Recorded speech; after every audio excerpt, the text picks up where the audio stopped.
Good afternoon and welcome. My name is Bill Appleton. I'm the Executive Director of the Sir John Soanes Museum Foundation, and I'm so delighted that you're joining us today. We have a very special guest on a wonderful topic, and those of you who have been or can go to the Soane Museum in London before this brilliant show closes, you'll have a great primer if you join us now for your lunchtime here in New York and whatever time it is wherever you are. We have a elegiac, elegant ending for today. But to give a proper introduction to our excellent guest speaker, it's my pleasure to introduce the chairman of the Soane Foundation, Paul Whalen. Thank you so much, Bill. Good afternoon, everybody, and welcome. I'm delighted to welcome you to today's lunchtime talk. This year marks the 300th anniversary of the death of Sir John Vanbrugh, playwright, wit, and one of the most original architects in British history. Despite no formal training, he created works of extraordinary imagination and force, including Castle Howard and Blenheim Palace, which reshaped ideas of expression and grandeur in English architecture. Vanbrugh was also important to John Soane, who admired his boldness and expressive power, describing him as having the fire and invention of Michelangelo and Bernini. In his Royal Academy lectures, Soane urged students to study Vanbrugh as a creator of architectural drama and emotional effect. We are fortunate to have Sir Charles Saumarez Smith as our speaker today. Sir Charles is a leading historian of art, architecture, and art museums in Britain. He has served as director of the National Portrait Gallery, director of the National Gallery, and secretary and chief executive of the Royal Academy of Arts. His lecture draws on his recent book, John Vanbrugh, The Drama of Architecture, which I just got a week ago, and on the exhibition of the same name at the Sir John Soane Museum, which he co-curated. The exhibition remains on view through June 28th for those of you in or traveling to London before it closes, so you have 10 days to get to it. I've heard it's wonderful. On June 25th, our final lecture of the season will be an in-person talk on Soane's relationship with patrons, builders, and the financial networks that shaped his career. Details will follow by email. You can also check our website for those for the details. And I hope that those of you in New York will join us in person for that talk. After the lecture, we will have a quick film for you rather than question and answer. And sorry about that, but it's totally worth it. It's really lovely. And now please join me in welcoming Sir Charles Saumarez Smith. Welcome, Charles. Hi.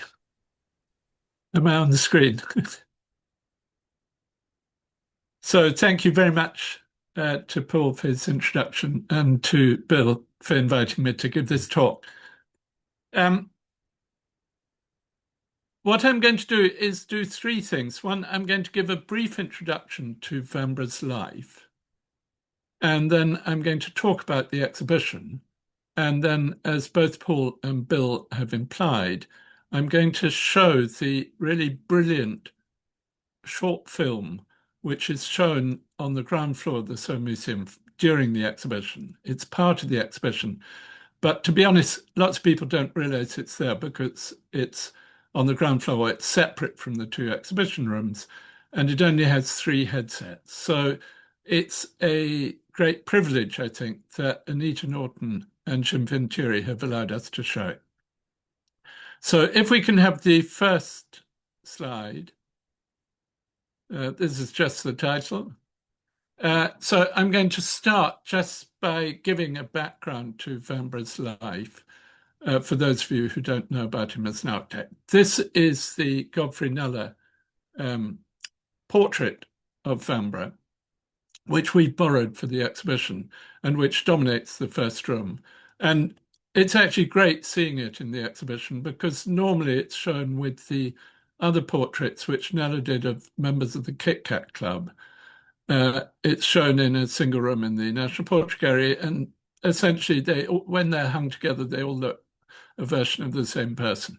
But actually now you can see him, he's holding compasses to show that he's an architect, but he's also wearing the badge of what was a major position in the College of Heralds. He was the Clarenceux Herald, and he's wearing round his neck the badge of the Clarence Herald. Next slide. So this is just an image of Chester, where he was brought up. Not very much is known of his childhood. He was born in London in 1664. His parents moved up to Chester, where it's assumed he was educated. He's claimed as a pupil of Chester Grammar School, but I don't think there's any evidence of it, but it's quite likely. I mean, the thing which is important to make clear, his grandfather had come over from the Netherlands. He was a Calvinist merchant in the city of London. They were quite well-to-do, and his father had married a wife who was quite well connected socially. So Vanbrugh was of a type and class that he was able to be friends with his clients, not just an employee, which is very important when we come to look at his buildings. Next slide. Very amazingly, and something which wasn't known until somebody called Robert Williams discovered by going through all the registers of the East India Company, he found that Vanbrugh had been hired as a factor and actually travelled out to India in 1683 to this place, which is Sira, which was the fort on the west coast of India, where he stayed for a rather short time. He didn't like it. It was presumably very hot. It was thought to be a very good way of making money, but there's a letter which says that he's going to take a ship back because he thinks he can make his fortune better in London. If we have the next slide, this is not shown actually in the exhibition at the Soane Museum, but an image of it, this image, is shown in another exhibition currently on at Castle Howard. This year is Vanbrugh year because it's the celebration of his tercentenary. I think this, I've increasingly realized, is incredibly important. It's a little sketch he did of the cemetery of Sira, but in 1711. This is why Robert Williams, in fact, as I did, looked back at the registers of the East India Company to see if he had actually been to Sira. Well, if you look at the sketch, it's pretty obvious he had been. But not only that he had an incredibly good visual memory, and he was very good at drawing. The point of the exhibition, which we've done at the Soane Museum, is to show that Vanbrugh was very good at doing sketch designs. Traditionally, he's been thought to be a bad draftsman. Hawksmoor was the good draftsman, very careful, very neat, very precise, doing finished drawings. And Vanbrugh was, inverted commas, a bad draftsman because he did sketches. But actually, the sketches are incredibly inventive, very imaginative. And this little sketch, which he did to the commissioners, the 50 new churches, should have made people think, well, he had very good visual recall, which would have served him well as an architect. Next slide. He came back to London and James II was king. He joined the army, but his second career came to a quite rapid end. He didn't like the army. James II was making Catholics head of all the troops. And so Vanbrugh leaves and goes to work for a cousin of his, the Earl of Abingdon, who was Lord Lieutenant of Oxford. Next slide is of William of Orange. It's actually after William of Orange became king. But Vanbrugh, very interestingly, goes out to The Hague in the summer of 1688. He joins somebody called Robert Bertie, who later became the patron of the house Grimthorpe in Lincolnshire. And he goes with Robert Bertie to assemble with the people who were trying to encourage and persuade William of Orange to invade.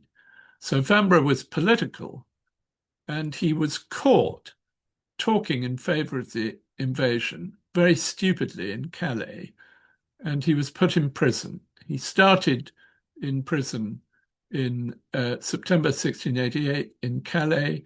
Then he was moved to the Chateau of Vincennes. And then next slide, he ends up in the Bastille. So in his late 20s, he spends 4 years in jail. And then in November 1693, he's let out and he has 4 months to wander around Paris. And I think people haven't really registered how significant that would have been. He's been in prison. He suddenly is in what was then the most culturally sophisticated and architecturally sophisticated capital in Europe. So next slide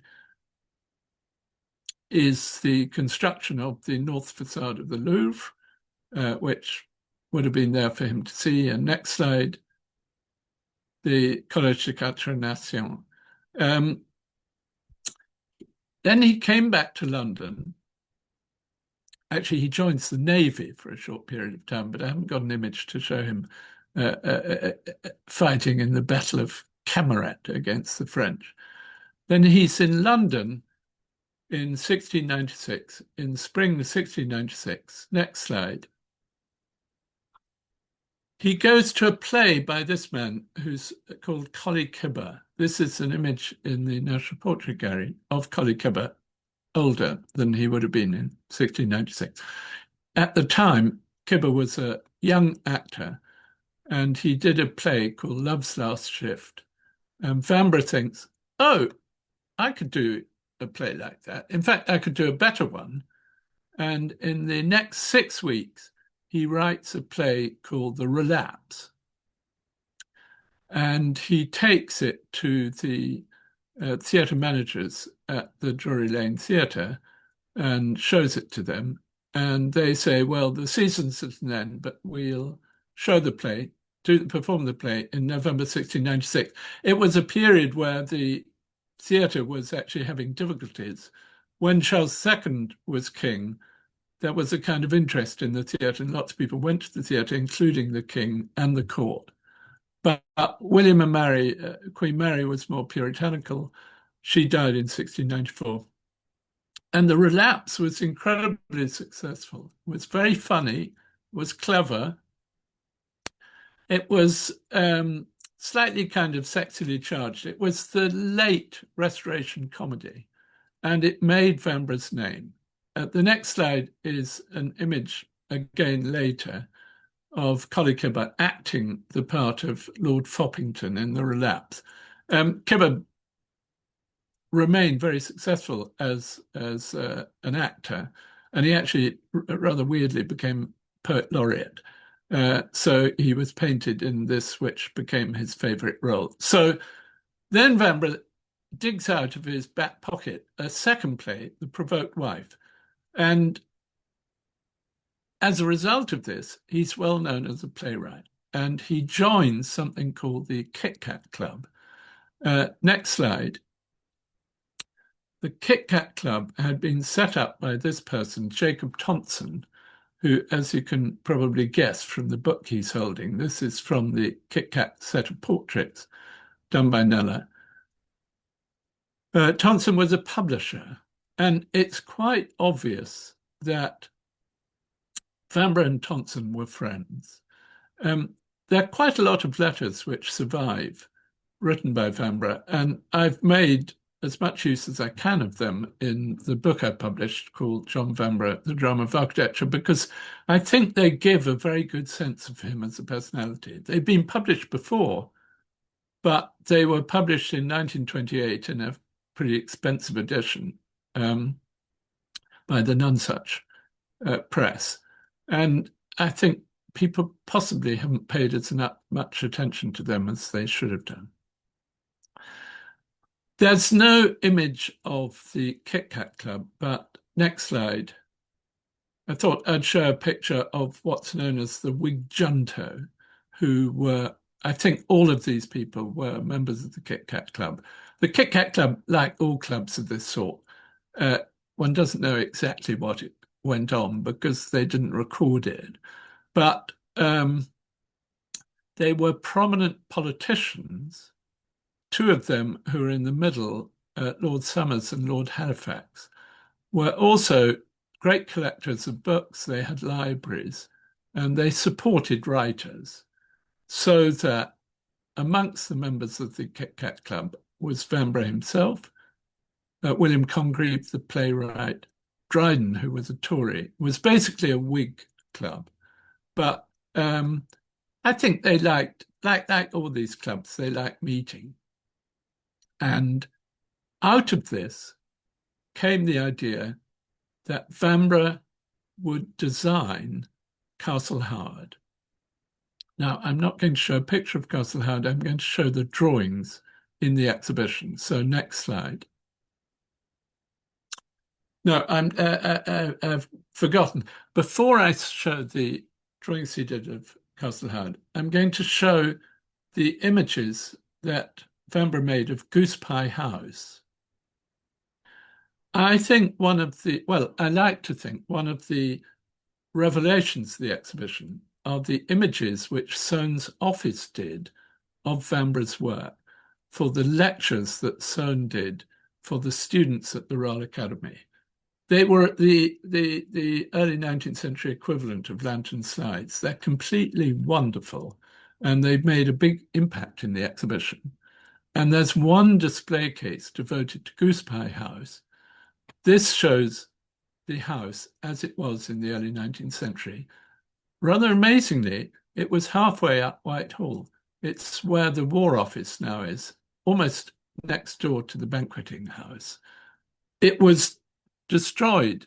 It was destroyed in 1898 in order to build the War Office. And so that people aren't really aware of it, and I think haven't really paid attention to it. But Whitehall Palace burnt down in 1698, and Vanbrugh got permission quite soon afterwards, in 1700, to design a house for himself. Well, that means that he was interested in architecture. Next slide. This is also done by Soane's office. This is a way of Soane showing the basic composition of the house. And then next slide. This is one of the small drawings that Vanbrugh made of the facade, garden facade at Castle Howard. This is one of two sketches which surfaced in the 1990s from the collection of the Marquis of Bute at Mount Stewart in Scotland. Not a very convenient place to look at architectural drawings. And so this surfaced without really having been looked at or studied. My view is that it shows that Vanbrugh was perfectly capable, I may say without the help of Hawksmoor, in imagining what the house might look like. There's one letter in which he describes how he had travelled around the north of England. He'd invited himself to stay at Chatsworth for 5 days. That's an indication of his social standing. And in the letter he writes on Christmas Day, 1699, he describes how he had shown the then Duke of Devonshire sketches he had made of Castle Howard. And the Duke of Devonshire says, that's interesting, not quite what I was expecting. It's long and low like a greenhouse. Well, this is one of the sketches which I think Vanbrugh made and kept. Next slide. This is the second one also from the Marquis of Bute, which you can see underneath. He's thinking about the ground plan. Next slide is an image which he made of Castle Howard from the air, which is still a bit of a puzzle. Was it done before the house was built in order to show what it would look like, or was it done in order to show what the finished house would be while it was under construction? The previous literature has suggested the latter, and that it was done in order to be the basis for, next slide, is Colin Campbell's image of Castle Howard in Vitruvius Britannicus. So this is Castle Howard. It's quite unusual as the first work for an architect. And people think, well, how on earth did he did it? Well, I think one has to think he had travelled, He'd been in India. He had spent time in Paris. The Earl of Carlisle, for whom it was built, was himself pretty knowledgeable. He had spent time in Rome. He had a big library. I think it's not beyond the possibility that Vanbrugh did it pretty well unaided, except that at some point it had to be constructed, and at that point he would have asked Hawksmoor to help him. Hawksmoor was in the office works under Wren. Vanbrugh decided to do a dome. Doing a dome in a private house is not an easy thing to do. He would have needed help. So at that point, I think he got Nicholas Hawksmoor to help. So that establishes Vanbrugh as an architect. And next slide. He then gets asked to design Blenheim. The Duke of Marlborough wins the Battle of Blenheim in August 1704. He comes back to London. He's a national hero. He had won this great victory against the French. And a grateful nation decides that he should be given what was a crown estate at Woodstock, and in order for the Duke and Duchess of Marlborough to construct a very grand house for themselves. Slightly oddly, and it's in a way been a handicap for the exhibition, except that everybody knows about Blenheim and they don't know about the rest of Vanbrugh. Blenheim is incredibly well documented in terms of accounts, bills, letters, correspondence, the argument with the Duchess of Marlborough, but it's not that well documented in terms of images. So, next slide. Next image.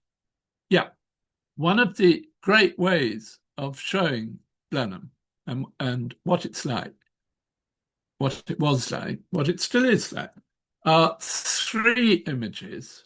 Wait a moment, Bill, before showing the third. I've realized my internet connection may be a tiny bit unstable, but I hope you can still hear me. These are three images which Soane made of Blenheim, got his office to make, and they have, in a way, been the star items in the exhibition. Originally, I thought we would show all the Soane drawings in the same display case, but Rosbar, with whom I worked on the display of the exhibition, very sensibly, and actually Fran Sands from the Soane Museum, who knew what an impact they would have, has given the whole first case to these three images. So this is Blenheim as it is with all the detailing. Next slide is a kind of fade. And then next slide. This is amazing. Of course, on screen, it doesn't look quite as great as it looks in real life. It's Soane showing how Vanbrugh thought about buildings compositionally. So in a way, you don't need the text. You know what Soane is thinking about, and what he's trying to demonstrate is that Vanbrugh was not about the detail of the facade. He was about the overall composition. And you just need to look at this in order to see how much he admired that overall composition. And it is remarkable that Soane, who in general wasn't hugely generous towards other architects, was a great admirer of Vanbrugh's work, called him the Shakespeare of architects, which in 1810 was the highest form of compliment. Next slide. This is another of these Soane office works. This is what was the Queen's Theatre Haymarket. In the book I've done, one of the things I tried to do is show how Vanbrugh carried on working in the theatre after he had done Castle Howard. The previous literature on Vanbrugh has tended to suggest that, as Swift said, that his talent was hugely turned to architecture. But actually, he carried on working in the theatre, producing plays, And in 1703, he comes up with the idea of doing a brand new theatre on a vast scale at the bottom of Haymarket. It's what's now the King's Theatre, Haymarket. This shows it in Soane's time after it had burnt down, but it had been reconstructed more or less on the same site. And the Soane office drawing is a way of showing his work as a playwright. We also have a little display case which shows Soane's copies of Vanbrugh's plays. Next slide. So now I'm going to show what, in a way, is the heart of the exhibition, which are the drawings which were lent by the V&A. In a way, it's slightly eccentric that the V&A has the biggest collection of Vanbrugh drawings. The Soane Museum doesn't. It just has these great Soane watercolors. But the V&A have been generous in lending work. This is a drawing he did of Kimbolton Castle in Huntingdonshire for the Earl of Manchester. The Earl of Manchester was the ambassador in Venice. And while he was in Venice in 1708, 1707 or 1708, his house, wall of his house starts falling down. And so Vanbrugh goes off to help the Duchess with design as to what he should do. And he gives it what he calls a castle air. So this is Vanbrugh turning a bit medieval. And Kimbolton still exists. It's now a private school. Next slide. This is a drawing of a house he did for himself in Esher, rather bizarrely, in 1709. He buys a quite big estate just south of Esher and builds a house for himself and his mother. I personally think, since Vanbrugh almost certainly didn't have the money to do it, it was probably his mother's money. And he sells it quite quickly to a friend of his, young friend of his, the Earl of Clare, and he makes it into a much bigger house called Claremont. Next slide. So this is another drawing of what he did at Claremont. Next slide. This is King's Weston, which is on the edge of Bristol. This is almost exactly as it is. It's very well preserved. People don't go and visit it, although you can walk perfectly well in the grounds. It was bought by Bristol Corporation. This is the garden facade. And then next slide is one of the other fronts, exactly as this. Next slide. This is what Vanbrugh did at Claremont. First of all, he built this belvedere on the top of the hill. And then the Earl of Clare, who was made Duke of Newcastle after George I came to the throne, said that, not surprisingly, Vanbrugh's house was too small for him. And so he had two great wings built. And now, next slide. Next slide. Can you hear me, Bill?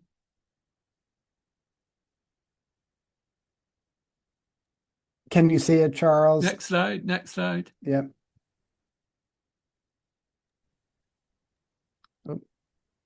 Something's gone wrong. Is that it? Do you want the image of a castle or the plan? Brilliant. Thanks. This one? Plan. Yeah, Okay. no, just go back one. Go back one. Can you hear me? Yes. Go back one, if you can. Yeah. So I've realized I've concentrated because the exhibition concentrates on the drawings. Yeah. So on to the next one, which is the picture of Vanbrugh Castle. So the last section of both my talk and of the exhibition concentrates on part of his work which is really not well known and hasn't been studied. And I think people haven't really paid attention to. One of the big collections of Vanbrugh's drawings was inherited by a family called Proby, who have a house outside Peterborough. And in the early 50s, the current Sir William Proby's father had them all put into an album. And they were catalogued in 1962 for the Roxburgh Club by Howard Colvin. But I don't know why. I think Howard Colvin wasn't actually particularly interested in architectural drawings. Maybe I'm being unfair to him. They were published in this very luxurious edition, and people didn't really pay attention to the fact that Vanbrugh bought 12 acres of land on the east side of Greenwich Park, very prominent site, and he constructs this house for himself, Vanbrugh Castle, in 1719. His late life is, well, in some ways, as mysterious and surprising as his early life. So in 1718 or 1719, he gets married and he buys this estate and he constructs a castle for himself and he starts having children. So not only does he construct a castle for himself, he constructs, well, next slide is the ground plan of the castle on the left. And then he constructs houses for his brother. Next slide. In this curious kind of half medieval, half Palladian style, very unusual. Next slide.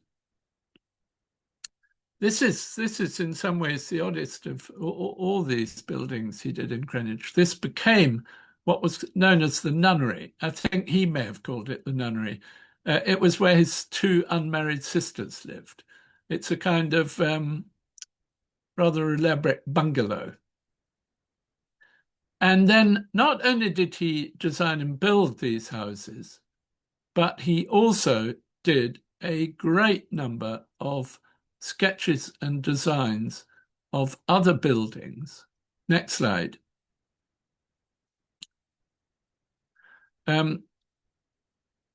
This is an example. I'm going to show 5 or 6 examples of these drawings he did. They're sketches of him thinking about the design and layout of small houses. We tend to think of Vanbrugh as a designer on a large scale. We don't think of him as a designer of small scale, very inventive and very interesting domestic houses. And these drawings show his thought processes. And you can see in the edge, in the margin, he's doing calculations about the size and scale of them.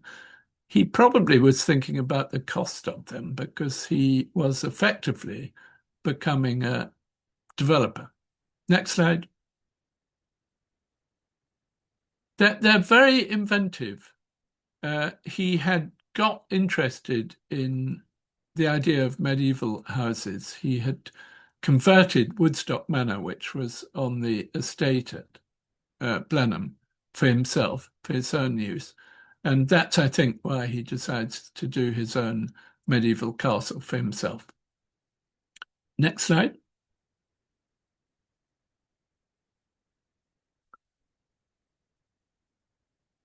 I just showed them really for you to see and enjoy, which is one of the purposes of the exhibition. I mean, I had got Rosbar, who's a friend of mine, to help with the layout and display, and we went off to the V&A, and she's a practicing architect. She recognized better than I did, I think, how imaginative and inventive these drawings are. Next slide.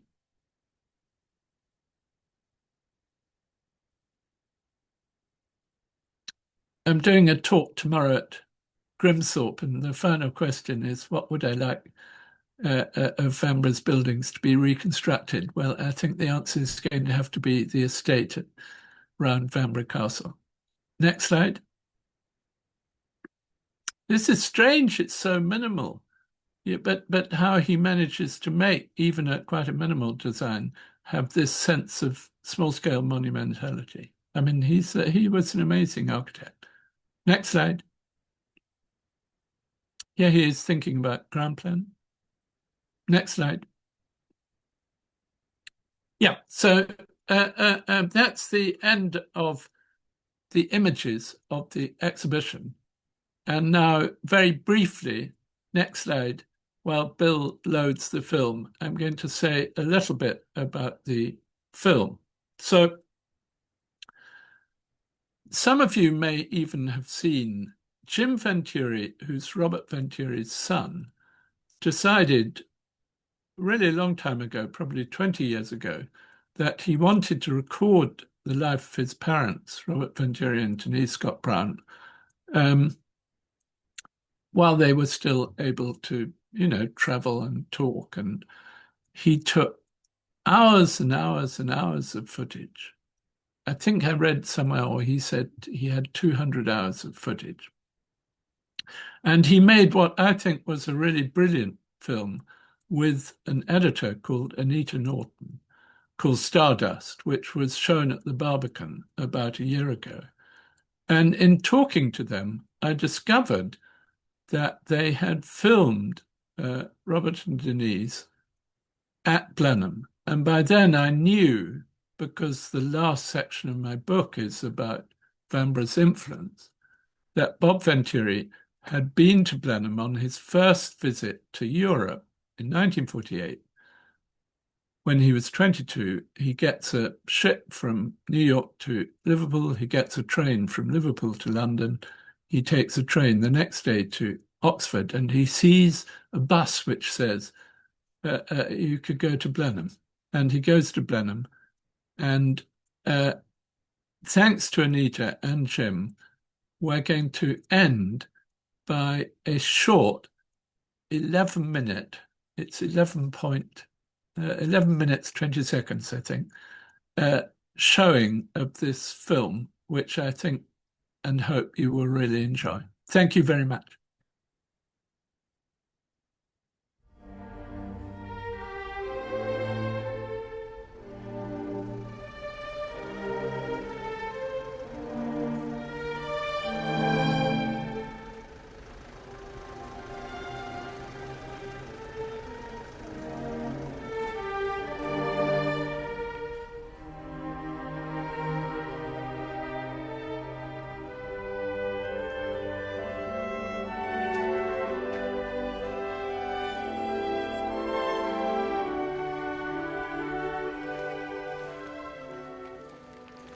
Well, Yeah, look here, because it's beautiful.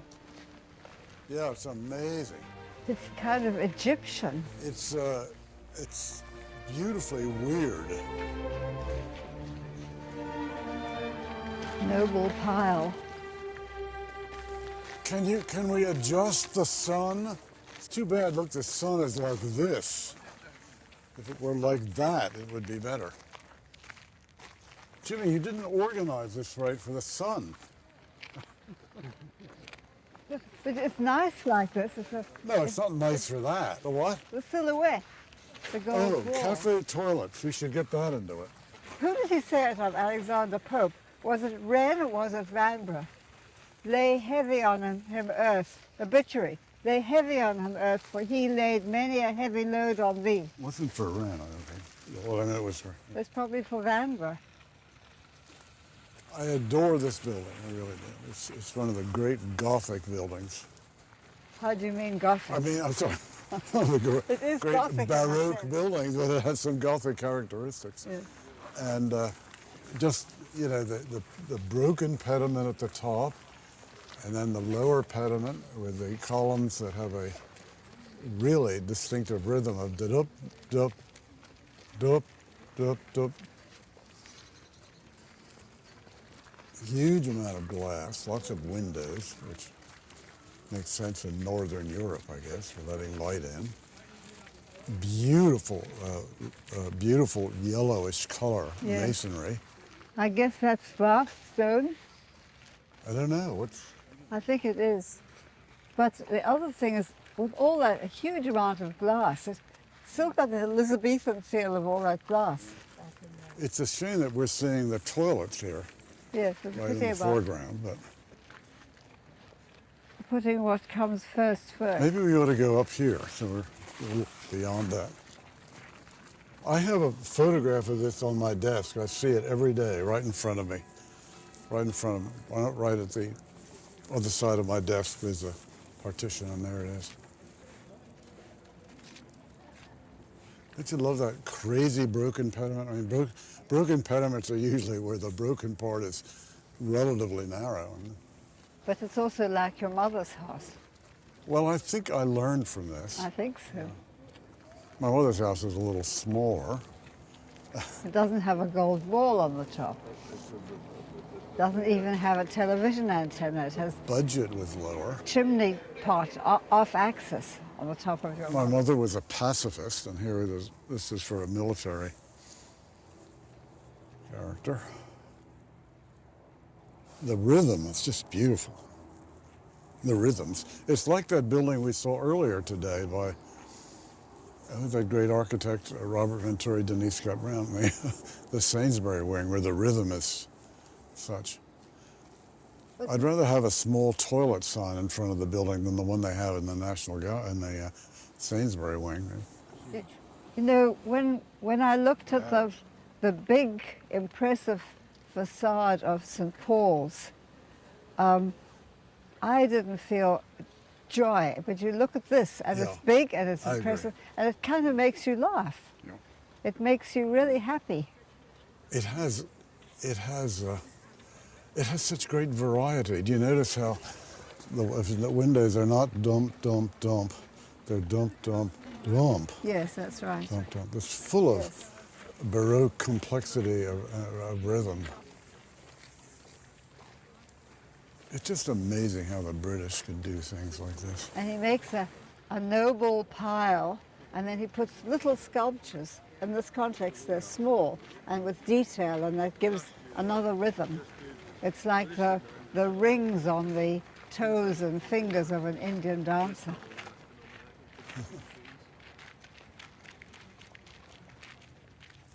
These people took the Italian vocabulary and Jazzed it up. jazzed it up. I came here the very first day in Europe of my whole life. My first full day in Europe, I came here. I arrived in Liverpool. I got off the boat on a Saturday afternoon, took the train to London. The next day was a Sunday, summer day in London, and I said, I'm going to go to Oxford today. And when I got to Oxford, I noticed you could get a bus to Blenheim Palace after I looked at Oxford and loved it. And I took a bus here, and I was able to see the gardens. And I couldn't go in. So it was my first full day in Europe. This building I came to visit to see. How old were you? I was, how old was I? 1948. I was 18. 23. I was 23, I'm sorry.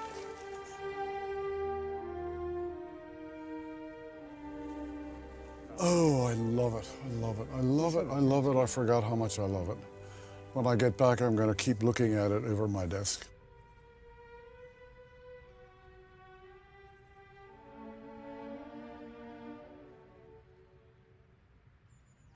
This kind of architecture, you need to see the shadows. This kind of architecture was designed to adapt shadows. The shadows on the play between shadow and light is what makes classical architecture.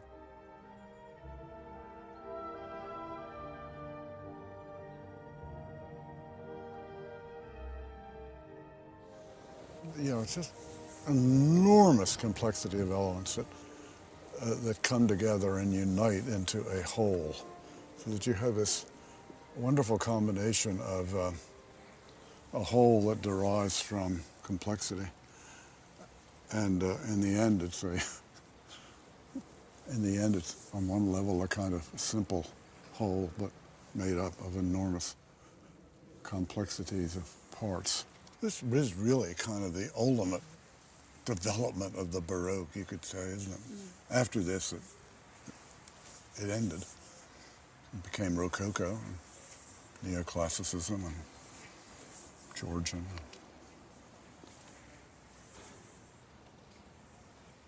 It is interesting how the English were never originators of styles. The great Gothic architecture here really evolved out of the French who invented Gothicism, and that came out of Romanesque. But nevertheless, they came and they did beautiful things with them. They developed these styles very beautifully. So being original isn't necessarily the only good thing. Is this Palladian influence? Palladio, yes, she's behind all of this stuff, but Palladio was, not Baroque. It was pre-Baroque, and But the fact that you had a portico on the front at the center with wings on either side going out into the landscape, that's Palladio.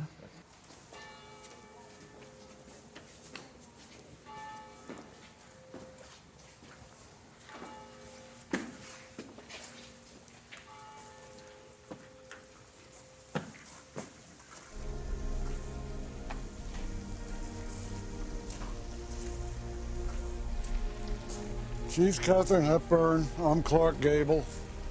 You're paying us lots of money.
Charles, that was so wonderful.